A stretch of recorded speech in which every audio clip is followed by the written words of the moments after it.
Welcome. My name is Michael Mastro. Welcome to Transfornational Vedic Astrology, American Institute of Vastu.com and Vastucreations.com.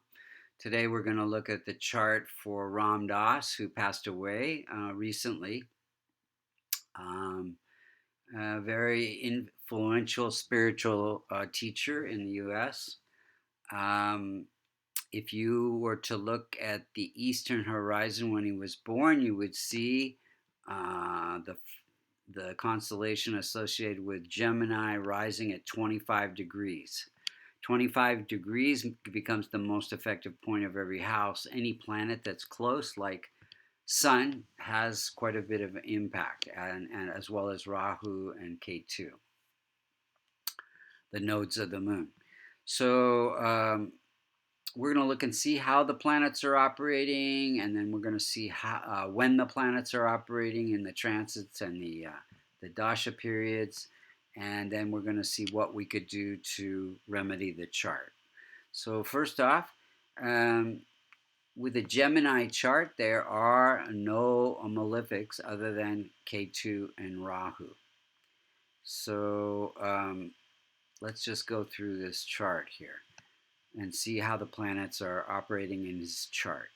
Sun is at 22 degrees, close to the most effective point. It is ruling the fifth sign of Leo in the third house of entrepreneurial success and business communication. He was a great speaker. And it is placed in the house of career. So career through speaking, writing, publishing. And Sun is also representing his father. He got a lot of financial support from his father, who is a very wealthy lawyer. Moon is at 14 degrees. It's debilitated. That means it's weak. And Moon and Sun represent heart. But in his situation, with that debilitated Moon, it gave him a weak heart. He had a stroke early in his life and heart condition. Now, Moon rules the house of wealth and recognition and continuation of the marital bond, the family, and it is placed in the house of conflict and health. So Moon here again affects the heart, and it also can affect the mind and emotions. So Moon in the sixth house gives a lack of peace of mind. I think this is what inspired him to become a psychologist or a psychiatrist and help bring his own peace of mind through drugs and different therapies so that he could help other people as well who were struggling. Mars is at 9 degrees. It's also debilitated. And it is, so that makes it weak. It's ruling the house of income, and again placed in the house of wealth and recognition. I think it did give him some courage to follow a very challenging path. You know, he could have just stayed a professor, but he was fired from his professorship for kind of taking a very challenging path where he introduced drugs into some studies that he was doing. Let's see here. Mercury's at 11 degrees. Mercury rules the house of happiness through family, and it is placed in the house of income ruled by Mars. So in this case, Mars is the landlord, and it is debilitated and weak. So Mercury becomes weak. And so Mercury gave speech, writing, publishing, also fascination with vehicles. This is a house of transportation and vehicles. Jupiter's at 18 degrees, close to the most effective point, and it is placed in the first house of of life purpose, and it rules the house of partnerships. So he had lots of partnerships in teaching in Harvard and with Timothy Leary and others. So Jupiter is definitely one of his strongest planets. It's well placed and it's strong. So now it's gave him partnerships that are outside the norm. So he was bisexual, and it gave him a very strong relationship with Jupiter being the guru or teacher, his guru. Venus is at 14 degrees, and it's also strong, and it is ruling the house of investments and education, placed in the house of higher education. So he had a really, Stanford and Harvard strong education. I think he got a master's or doctorate, and yeah. So those are the things about Venus. Um, Saturn is at 19 degrees. It rules the house of good fortune, and it is placed in the house of partnerships. So he got good fortune through partnerships in service. He had a lot of service organizations that were very helpful to people. Now, Rahu and Ketu are close to the most effective point. That means that they can afflict 6 out of the 12 houses. So it afflicts career, afflicts the family. And so 1, 2, 3, 4, 5, this house of death-like experiences, or research into spirituality, which he definitely did. 7, 8, 9. Then enlightenment, research into enlightenment. Then you have Rahu affecting the family.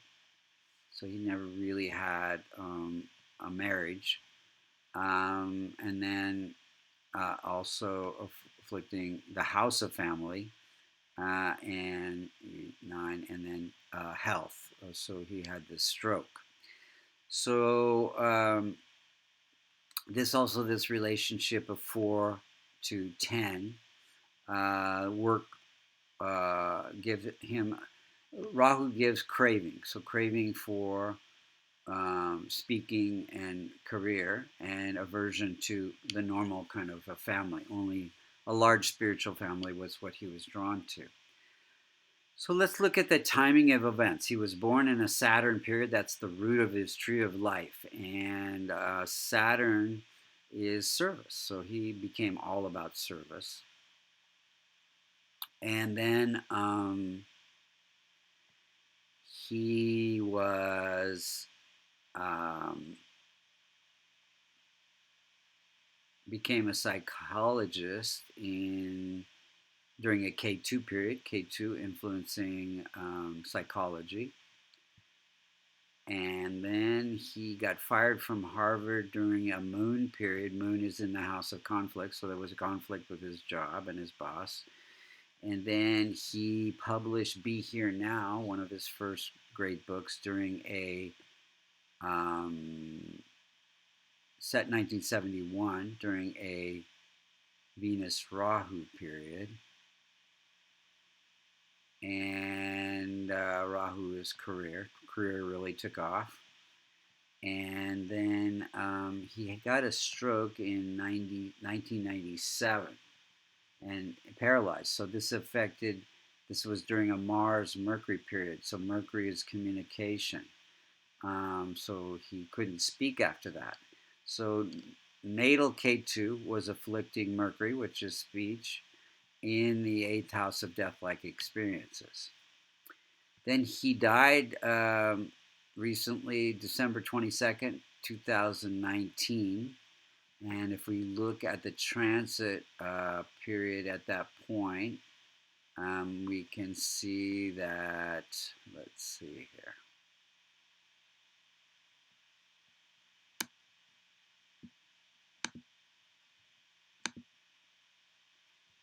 Okay, we see that during this particular period,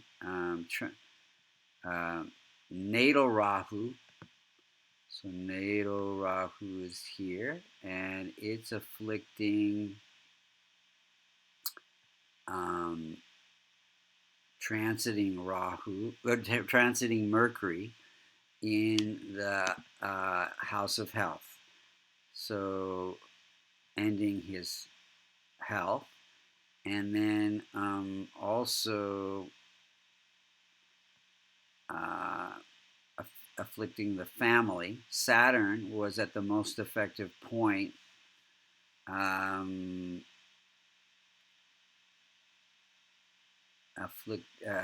right on top of natal Saturn, affecting the longevity.